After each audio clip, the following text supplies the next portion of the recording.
Good morning. कैसे हो आप लोग। ये हमारी वेब डेवलपमेंट सीरीज का थर्ड वीडियो है। आज की इस वीडियो में हम जानेंगे कि वेबसाइट क्या होती है, किस तरह से ये वर्क करती है।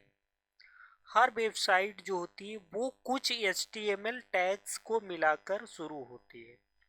अगर आप इन्हें लिखना सीख जाते हैं तो अपनी खुद की वेबसाइट बना सकते हैं।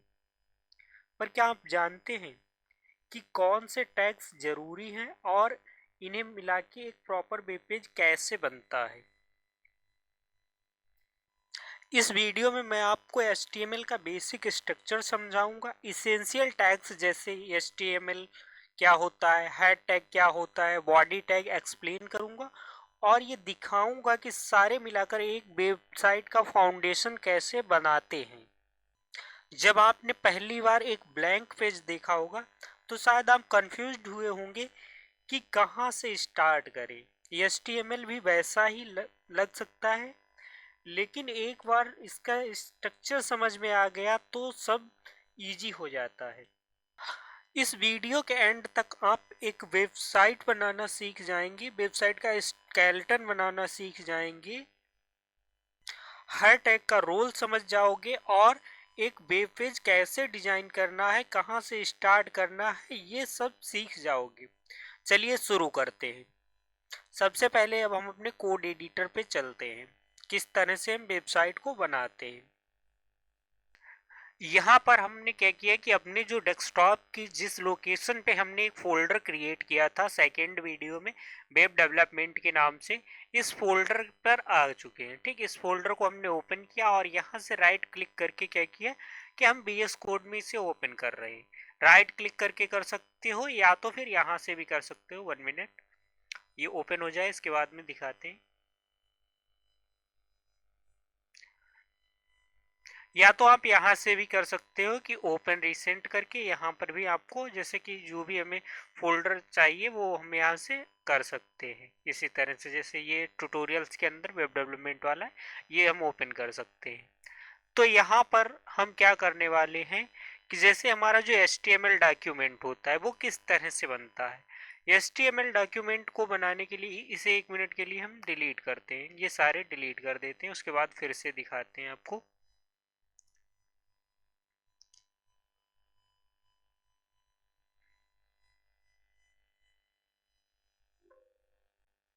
ठीक, ये मैंने डिलीट कर दिया। HTML डॉक्यूमेंट को बनाने के लिए हमें क्या करना होता है, कोई भी एक फाइल बनाएंगे। जैसे यहाँ पे हम क्या करेंगे, फाइल, या यहाँ से हम कर सकते हैं कि न्यू फाइल, न्यू फाइल। ठीक, और न्यू फाइल में हम क्या करेंगे कि टेक्स्ट फाइल, और इसको हम सेव कर सकते हैं। या यहाँ पे अगर इस तरह से इसे यूज करते हो तो सिंपली यहाँ पे क्लिक करो, फाइल का नाम दो। सबसे पहले हम फाइल का नाम यहाँ पे दे रहे हैं इंडेक्स।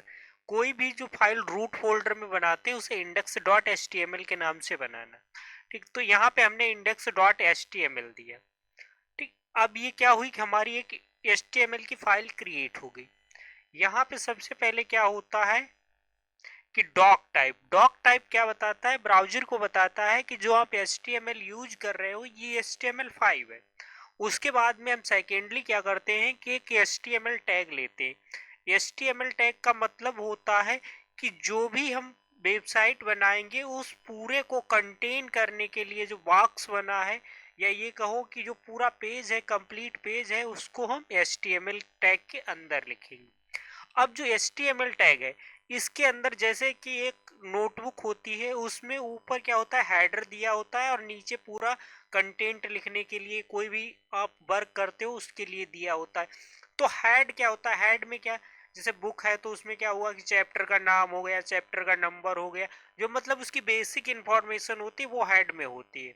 तो सेम उसी तरह से क्या होता है कि जो हमारी HTML है उसमें भी दो टैग होते हैं, एक हेड टैग होता है और एक बॉडी टैग होता है। हेड टैग में क्या होता है, जो भी वेब पेज की बेसिक इंफॉर्मेशन होती है वो हमारी हेड टैग के अंदर होती है, जिसे हम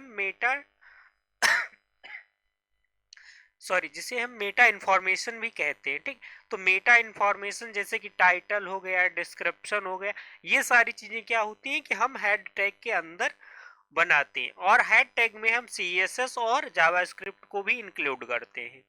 ठीक, तो हम यहाँ पे सबसे पहले हेड टैग बनाते हैं। हेड टैग बनाया, ठीक। हेड टैग में हम क्या करेंगे कि हेड टैग में हमारा एक तो सबसे पहले मेन होता है टाइटल, तो टाइटल तो हम देंगे। टाइटल मतलब अवर फर्स्ट वेब पेज या my first web page, my first web page, ये हमारा पहला वेब पेज है, ये मैंने यहाँ पे टाइटल दे दिया है इस तरह से, ठीक। और दूसरा होता है हमारा बॉडी टैग। बॉडी टैग में क्या होता है कि जैसे जो भी इंफॉर्मेशन हम लिखेंगे वो बॉडी टैग के अंदर जाने वाली है, कि जो भी चीजें हमें शो करनी है वो बॉडी टैग के अंदर जाएंगी, ठीक। इसे हम क्या करते हैं, यहाँ से इसे ब्राउजर पे ओपन करते हैं, ठीक। इसका हम पाथ कॉपी कर ले रहे हैं, या तो हम यहाँ पे आके इस फाइल को डायरेक्ट ओपन कर सकते हैं, ठीक है। पाथ ना कॉपी करो, जहां पे आपने सेव कर रखी है वहां से उसे ओपन कर दो, ब्राउजर पे ओपन हो जाएगी।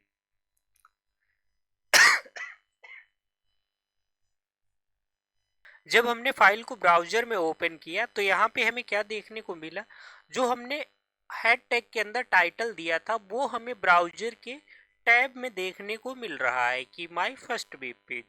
अगर हम इसे यहाँ से चेंज करें, for example our first website, web page था, अभी हम अगर इसको कर देते हैं कि वेब साइट, ठीक, आवर फर्स्ट वेबसाइट, तो ये क्या होगा कि जैसे ही हम यहाँ पे करेंगे, इसको रीलोड करेंगे, तो ये क्या हो जाएगा कि माय फर्स्ट वेबसाइट, इस तरह से ये बन जाता है।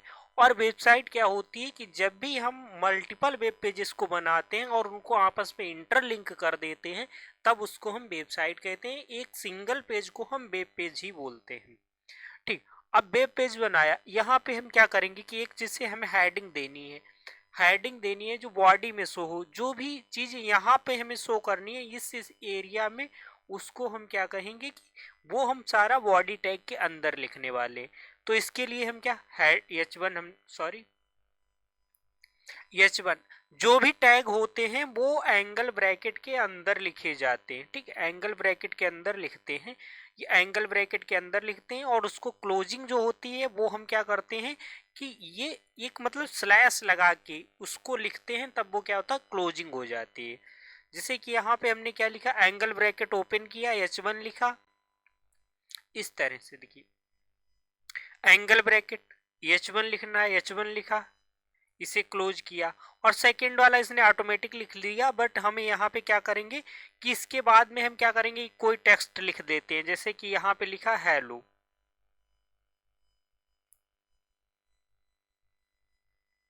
जैसे हमने यहाँ पे लिखा हेलो वर्ल्ड। अब हमें इसे क्लोज करना है, तो हम क्या करेंगे कि एंगल ब्रैकेट स्लैश और H1 जो भी टैग का नाम होगा, अगर H1 लिया है तो H1, अगर P टैग लिया है तो P टैग लिख के हम उसी तरह से बना दें। जिस तरह से ओपनिंग होती है सेम क्लोजिंग होती है, बट क्या होता है कि सिर्फ स्लैश आ जाता है इसके पहले, ठीक, इतना होता है इसमें डिफरेंस। अब अगर हम इसका आउटपुट देखें तो क्या होगा कि इसे हम 1 मिनट सेव करते हैं और इसका हम आउटपुट अपने ब्राउजर पर देखते हैं। ये देखो हमारा हेलो वर्ल्ड जो भी हमने लिखा था वो यहाँ पर आ चुका है। इसी तरह से हम मल्टीपल टैग्स का यूज करके क्या करेंगे कि एक वेब पेज को क्रिएट कर सकते हैं। जैसे कि यहाँ पे हमने एक हेडिंग दी, इसी तरह से हम इसके बारे में लिखना चाहें तो डिस्क्रिप्शन यहाँ पे हम दे सकते हैं कि लॉरेम इप्सम जो एक डमी कंटेंट होता है उसको हम यहाँ पे डाल रहे हैं, तो लॉरेम इप्सम एक डमी कंटेंट यहाँ पे डाल दिया, ठीक है। H1 क्या होता है, हेडिंग 1 होती है। इसी तरह से H2 H3 ये सारी हेडिंग्स के लेवल होते हैं। ये अभी क्या बना कि हमारा एक वेब पेज, सिंपल सा एक वेब पेज बन गया है। इसके ऊपर स्टाइल जो होती है वो CSS का पार्ट होता है, क्योंकि हमने स्टार्टिंग में ही बताया था कि जो वेबसाइट का स्केलेटन होता है वो HTML से बनता है, उसकी जो स्टाइलिंग होती है वो क्या होती है, CSS से यूज करके बनाते हैं। तो स्केलेटन मतलब क्या, जो शरीर में एक ह्यूमन बॉडी में क्या होता है कि जो ढांचा होता है, हड्डियां होती, वो एक स्केलेटन होता है। तो सेम उसी तरह से वेबसाइट का स्केलेटन तैयार हो रहा है HTML की हेल्प से, ठीक। उसके बाद में हम बताएंगे कि जैसे यहाँ पे हमने स्केलेटन बनाया, अब यहाँ पे ये तो हो गया कि इसका बेसिक स्ट्रक्चर, स्केलेटन इस तरह से बन गया। अगर हमें मान लो इसी में CSS फाइल इंक्लूड करनी हो तो उसके लिए हम क्या करते हैं कि यहाँ पर हम CSS फाइल को लिंक करते हैं। यहाँ पे उसे लिंक करने के लिए क्या करते हैं, लिंक करते हैं रिलेशन स्टाइल शीट और यहाँ पर उस फाइल का नाम देते हैं। बट यहाँ पर हम क्या करेंगे कि हमारे पास CSS की फाइल है नहीं, तो हम यहाँ पे क्या करेंगे कि CSS की फाइल को हम मान लो यहाँ पे स्टाइल, स्टाइल क्या हुआ, उसका नाम हो गया, जो फाइल है उसका नाम है। स्टाइल की जगह पे आप कुछ भी रख सकते हो, बट उसकी जो एक्सटेंशन होती है वो .css होती है। तो इस तरह से हमने .css, हमारी CSS की फाइल बन गई है। ठीक, अब यहाँ पे हम अगर क्या करें कि style.css जो हमने फाइल का नाम दिया वो नाम हम href में दे दें, तब क्या होगा कि हमारी जो CSS है वो यहाँ से लिंक हो चुकी है। ठीक, अब जैसे हमने ये वेब पेज तो बनाया था, अभी तक क्या था कि ये स्केलेटन था HTML के थ्रू बना हुआ। अब अगर हम इसमें CSS ऐड कर दें तो हम इसके ऊपर स्टाइलिंग्स को अप्लाई कर सकते हैं। जैसे कि यहाँ पे आपको देखने में आ रहा है कि ये बहुत स्पेस यहाँ पे आ रहा है, एक्स्ट्रा स्पेस।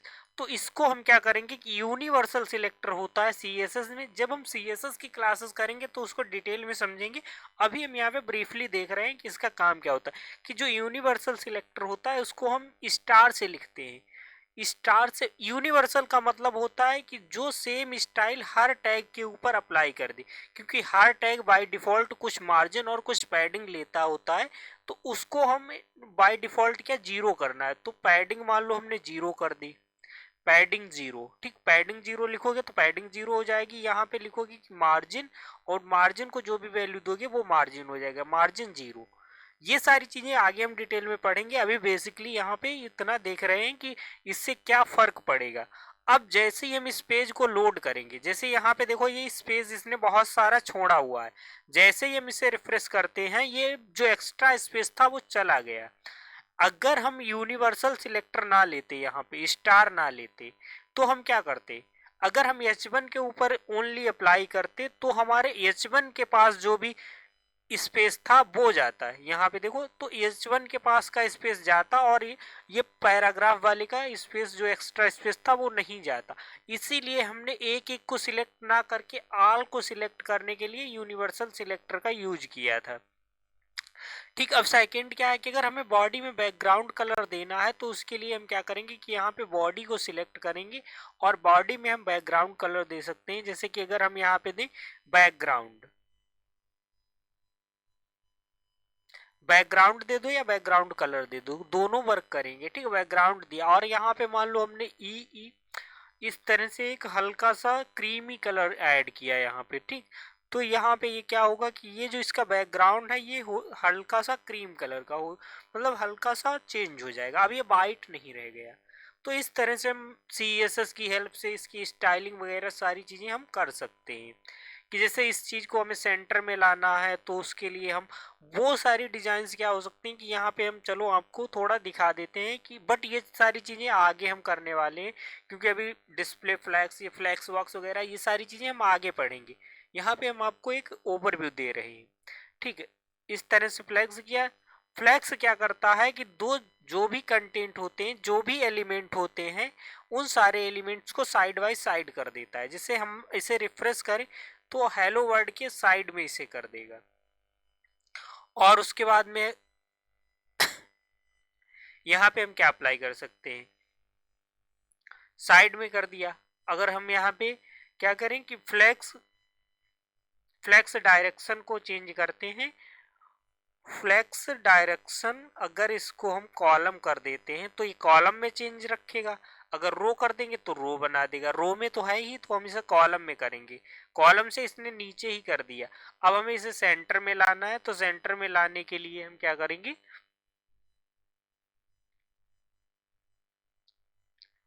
सेंटर में लाने के लिए एक तो हम यहाँ पे कर सकते हैं कि जस्टिफाइड कंटेंट को सेंटर कर सकते हैं।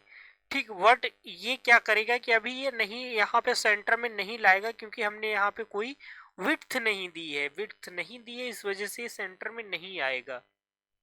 अगर हम यहाँ पे इसको क्या करें कि एक विड्थ दे दें, विड्थ 100 पिक्सल, सॉरी 100 पिक्सल नहीं, 500 पिक्सल, तब ये इस तरह से आएगा। बट हमें बॉडी पे विड्थ नहीं देनी चाहिए, क्योंकि बॉडी पे विड्थ हम नहीं दे सकते हैं, बॉडी पे विड्थ नहीं, ये इसने 500 पिक्सल ही लिया है, ठीक, क्योंकि हमने उससे इतनी विड्थ दे दी है।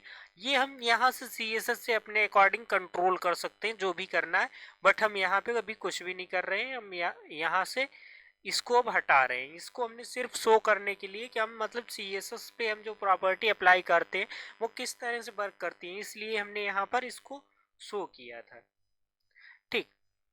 ये इस तरह से CSS का हो जाता है, बट हमें CSS नहीं, अभी पहले हम HTML पे फोकस करेंगे कि HTML किस तरह से वर्क कर रही है, ठीक। तो CSS वाली फाइल को हम क्या करते हैं, फिलहाल के लिए अभी हटा दे रहे हैं, ठीक।